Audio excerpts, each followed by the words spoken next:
एक सर, जैसे आपने कहा चुनाव वहाँ पे करवाए जाएं, तो क्यों नहीं हो रहे चुनाव? इसका क्या रीज़न है? स्टेटहुड क्यों नहीं इसका रिस्टोर हो इसका रहा? रीज़न मैं आपको नहीं बता सकता।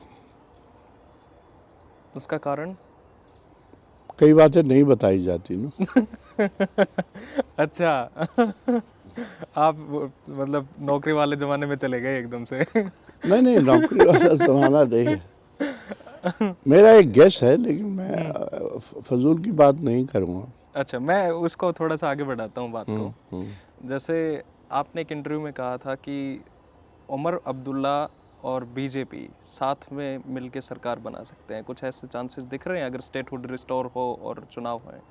क्योंकि देखिए, ये चुनाव के रिज़ल्ट पे डिपेंड करेगा, किसकी कितनी सीटें आती हैं। हम्म आपको याद होगा 2014-15 में मुफ्ती साहब को एक मजबूरी हो गई थी कि हम्म बीजेपी के साथ मिल के सरकार बनाई उन्होंने, हम्म लेकिन he regretted it at the end. Mehbooba also is regretting it. हम्म तो बीजेपी के साथ अब कश्मीर में हाथ मिलाना इतना आसान नहीं है, लेकिन अगर सीटें ही वैसे आती हैं तो फिर शायद हाथ मिल भी सकते हैं। आप it depends on the arithmetic of Kashmir. Okay. So sir, इसमें एक ये भी चीज़ है कि दिल्ली डजंट ट्रस्ट अस। तो इसमें दिल्ली के लोगों को उन पे भरोसा नहीं है, कश्मीर के लोगों को इन पे भरोसा नहीं है।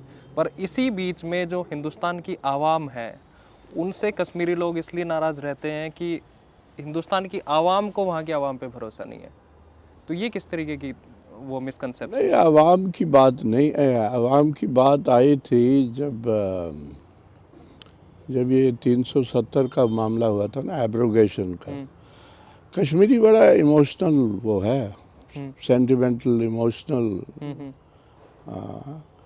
There is a lot of kindness in Kashmir, there is a lot of goodness in Kashmir, हम्म लेकिन इमोशन बड़ा हाई रहता है। तो तब कश्मीरी कहते थे हम्म कि दिल्ली सरकार के साथ तो हमारी हमेशा ही प्रॉब्लम थी। हम्म हमें ये नहीं मालूम था कि हिंदुस्तान भी हमारे खिलाफ हो जाएगा, मतलब अच्छा। लोग हमारे खिलाफ हो जाएंगे, तब हम्म लोग कहते थे।